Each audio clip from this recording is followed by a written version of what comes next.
Hello friends, welcome to Disha the learning institute. मैं हूं आपका एजुकेटर अभय निगम। वीडियो में हम कवर करेंगे चैप्टर 2 पॉलिनोमियल 2.1।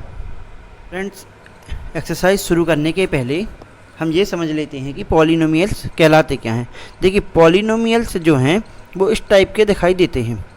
अगर आप देखें तो यहाँ पे लिखा हुआ है 5x की power 3 minus 4x square plus x minus √2। इस पॉलिनोमियल्स में कुछ वेरिएबल्स हैं, कुछ कांस्टेंट हैं, कुछ डिग्री हैं। तो इन चीज़ों को हम समझते हैं। वेरिएबल्स क्या हैं? जो x, y, z, u, v, इन सब को हम जो लेते हैं, जो बदल सकते हैं, वेरी कर सकते हैं, उनको हम कहते हैं वेरिएबल्स।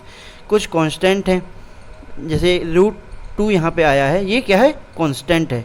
और पॉलिनोमियल की कुछ डिग्री होती है, ये आपने पहले भी पढ़ा हुआ है। इसमें देखी जाए फर्स्ट इक्वेशन में, तो जो सबसे ज़्यादा हाईएस्ट डिग्री होती है, हाईएस्ट पावर होती है, उसी को हम क्या कहते हैं? इस पूरे की डिग्री मान लेते हैं। यानी पॉलिनोमियल की डिग्री यहाँ पे 3 होगी। तो इस चीज़ को हम समझ सकते हैं। कुछ एग्जाम्पल लिखे हुए हैं, जैसे पहले वाला तो पॉलिनोमियल है, क्योंकि इसके सारे फैक्टर, इसकी जो पावर है, जो डिग्री है, वो क्या है? होल नंबर में है।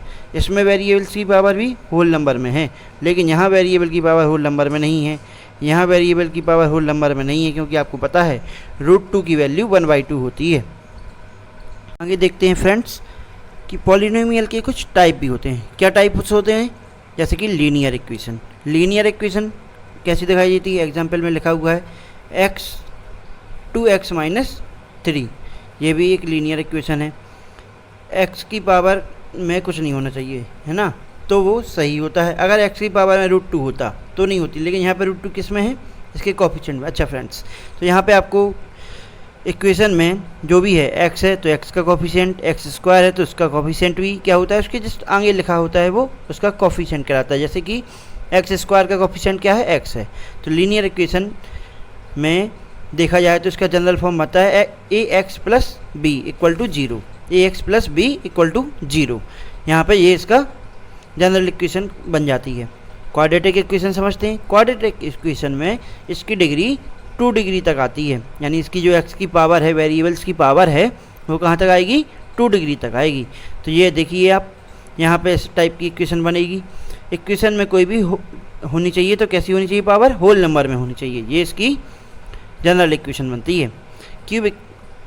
क्यूबिक पॉलिनोमियल क्या कहलाते हैं? क्यूबिक पॉलिनोमियल ऐसे होते हैं जिसकी डिग्री 3 होती है ना। तो यहाँ पे ये इसकी एक एग्जांपल है और ये इसका एक जनरल इक्वेशन का फॉर्म है। तो इनको आप देखिए और समझिए। फ्रेंड्स, अभी तक जो हम पढ़ रहे थे वो पहले भी आपने पढ़ा हुआ है, तो मैंने थोड़ा सा स्पीड में बताया हुआ है।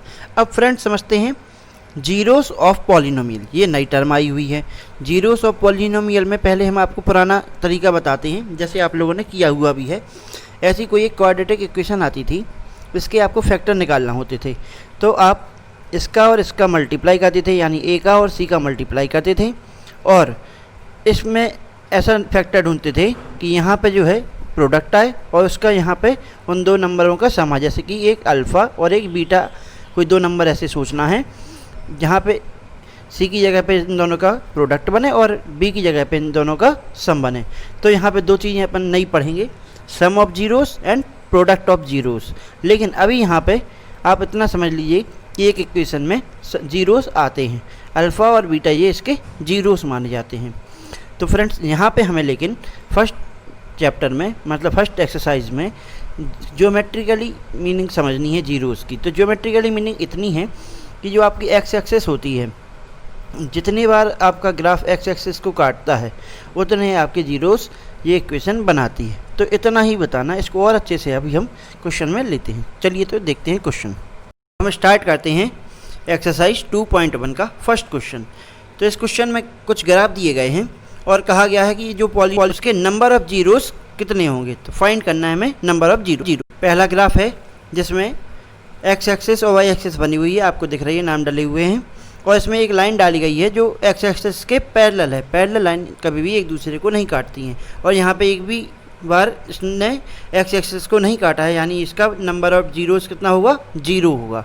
आगे भी देखते हैं दूसरे क्वेश्चन में। सेकेंड ग्राफ है, इसमें देखिए एक्स एक्सिस पे केवल एक बार लाइन ने काटा हुआ है, इसलिए इसका नंबर ऑफ जीरोस 1 होगा। बहुत ध्यान से देखिए, जितने बार काटेगी उतने बार 0 होंगे। इस ग्राफ में देखिए, इस ग्राफ में लाइन को 3 बार काटा गया है। एक्स एक्सिस वाली लाइन को केवल 3 बार काटा गया है, वाई एक्सिस को बिल्कुल भी ध्यान नहीं देना है।